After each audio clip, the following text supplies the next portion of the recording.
Hello, and welcome to the first episode of season 1 of From Passion to Profession. This podcast gives you a quick glimpse into how people transform what they love into what they do. Each episode is a quick focused conversation that offers inspiration, insight, and even ideas for your own journey in just 5 short questions. So sit back and enjoy as Career Nova brings you from passion to profession.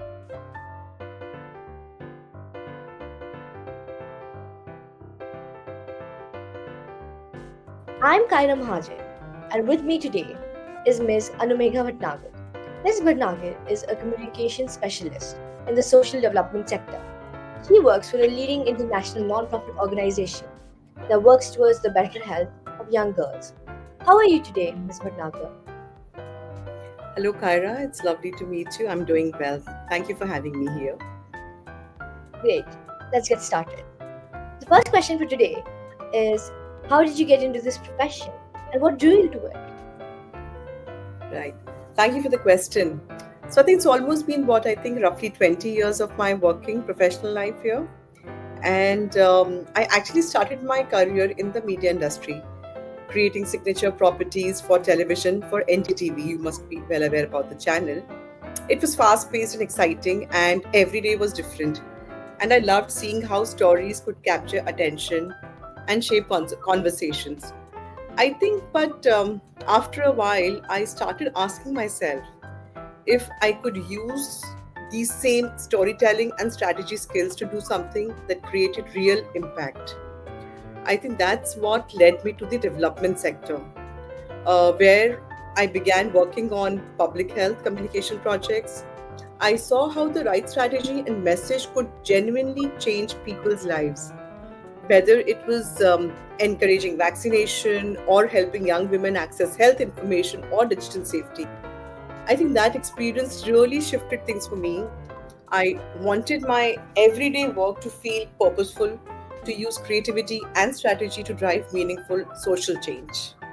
I think That's that's great. how I got into it, yeah. Okay, second question. What did you expect the job to be like, and how does that compare to the reality? Right. Now if I reflect back and look, I think I might have some insights to it. When I first started out, Kyra, I honestly thought the job would all be about designing impactful campaigns, writing wonderful stories, and coming up with creative ideas. And while that's definitely a part of it, I quickly realized it's so much more layered than that. Communication for social impact sits at the intersection of creativity, strategy, research, technology, and partnerships. You're constantly trying to understand your audience, connect insights with action, and think about how your work fits into bigger systems like health for all, education for everyone, and or could be gender equality. What's really exciting now is how technology is changing this entire space. We're seeing a huge shift towards tech for good, right? Using innovation not just for efficiency but also for inclusion and equity for all. AI, for example, is redefining how we communicate and solve problems. At Girl Effect, where I currently work, we've been using AI-driven chatbots to help young girls access reliable health information in safe, relatable spaces. It's a reminder that technology can be a bridge and not a barrier when designed thoughtfully. So the reality is much more complex than I imagined when I began, but also far more rewarding, I can say, and meaningful. You're not just telling stories, but you're helping shape systems and solutions that genuinely work for people who need them the most. Yeah, That sounds fascinating. It has me wondering, what does a typical day in your work look like? very interesting. I've not really thought about this, how usually a day of work looks like, but if I could mention a few things, probably no 2 days will look the same, right? That's with all of us. And honestly, that's one of the best parts of the job. Some days I'm reviewing large mass scale campaign concepts or brainstorming new ideas with creative teams. Other days I'm working on partnership strategies, aligning our communication plans with larger national health programs. There's a lot of collaboration working with designers, researchers, government partners, and sometimes even with young people themselves. And that's really fun.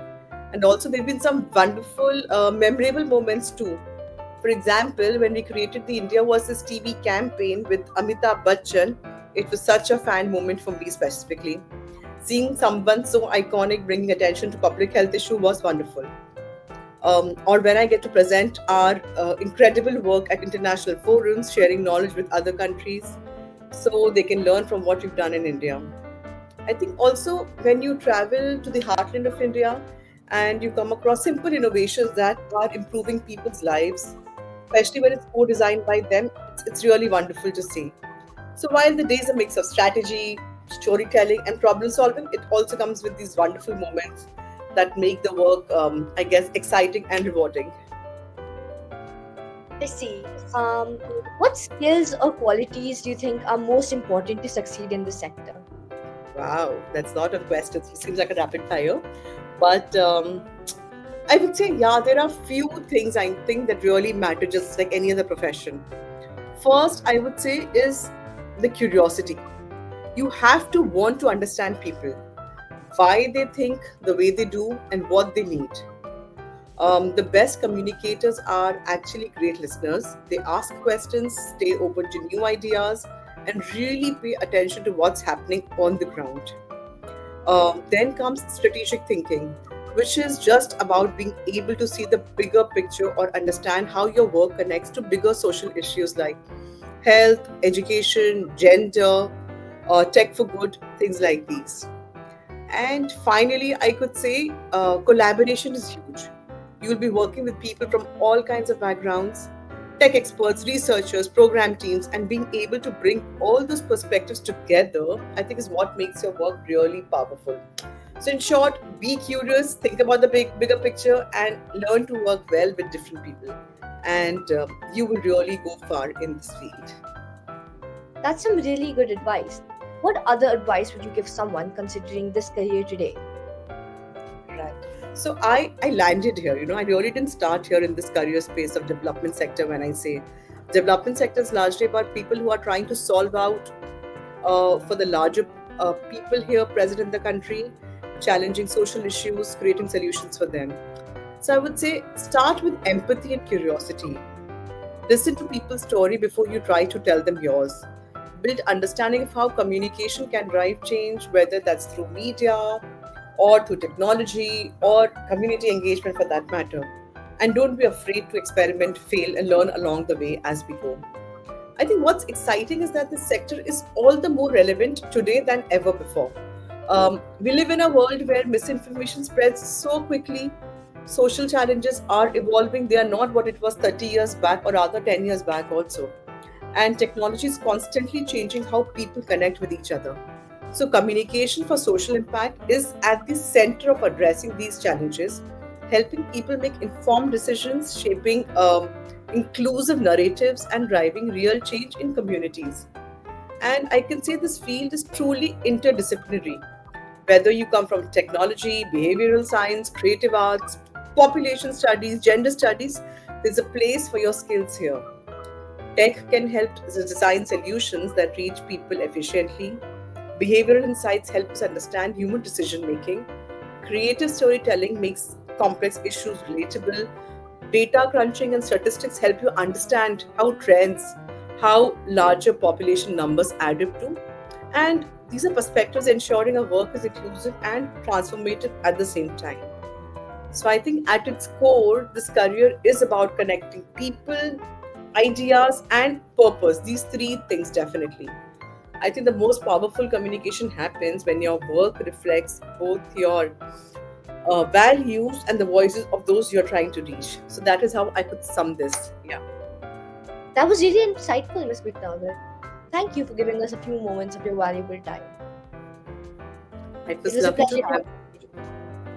It was lovely having you, having myself here at the forum, and we really wish all the best to the Career Nova team. Thank you.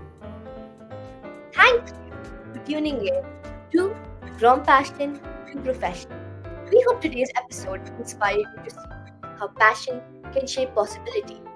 Don't forget to join us in the next episode for another quick career journey. Until then, keep chasing your passion, for it just might become your profession.